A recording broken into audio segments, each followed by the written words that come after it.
Madoka and I had wandered off to a few places in the city before our scheduled sightseeing days. We'd been to the Rockefeller Plaza, where we saw a huge decorated Christmas tree, statues of angels, and people ice skating. They kept going round and around, and Madoka and I couldn't understand why they enjoyed this. We'd also gone to the World Trade Center with Mr. Wright, a Canadian man we met at the hotel. One evening, when the 57 of us got on the subway, on our way home to the South Street Seaport, I asked Madoka, "How come everyone is so quiet?" He looked around the train and replied, "It is not the same as public transportation back home."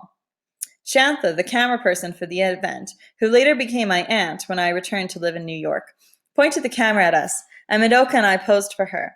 On every trip, I would make mental notes of the things I needed to tell my uncles, cousins, and Mohammed. I didn't think they would believe any of it. On the last day of the conference, a child from each country spoke briefly to the UN Economic and Social Council, ECOCOC, the chamber, about their country and experiences. There were diplomats and all sorts of influential people. They wore suits and ties and sat upright listening to us. I proudly sat behind the Sierra Leone name plaque, listening and waiting for my turn to speak. I had a speech that had been written for me in Freetown, but I had decided to speak from my heart instead. I talked briefly about my experience and my hope that the war would end. It was the only way that adults would stop recruiting children.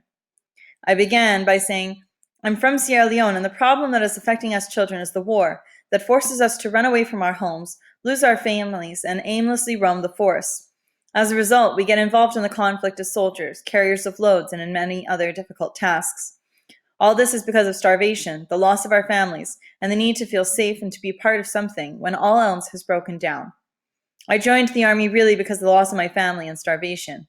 I wanted to avenge the deaths of my family. I also had to get some food to survive, and the only way to do that was to be part of the army. It was not easy being a soldier, but we just had to do it. I have been rehabilitated now, so don't be afraid of me. I am not a soldier anymore. I am a child. We are all brothers and sisters. What I've learned from my experience is that revenge is not good. I joined the army to avenge the deaths of my family and to survive, but I've come to learn that if I'm going to take revenge, in that process I will kill another person whose family will want revenge. And then revenge and revenge and revenge will never come to an end." After all of our presentations, we sang a chant we had come up with. Then we began to sing other songs. We cried, we laughed, and we danced. It was an exceptionally moving afternoon. We were all sad to leave each other, as we had learned that we were not returning to peaceful places. Madoka and I put our arms around each other and jumped around to the music. Ba was dancing with another group of boys. Dr. Tamba sat in the audience, smiling for the first time since we had arrived in New York City. After the dance, Laura pulled me aside and told me that she was moved by what I had said.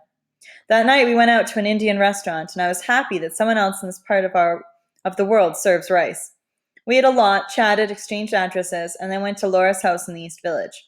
I couldn't understand why she called the area a village, because it didn't look like any village I knew.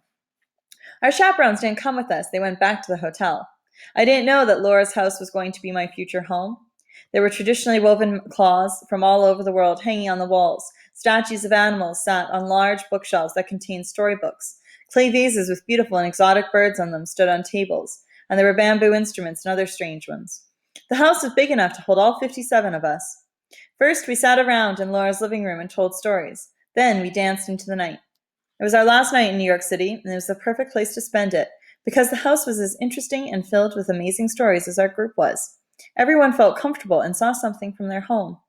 Being in the house felt as though we had left New York City and entered a different world. And the next evening, Laura and Shantha accompanied Ba, Dr. Tamba, and me to the airport. At first, we were all quiet in the car, but gradually, we all, except Dr. Tamba, began to sob.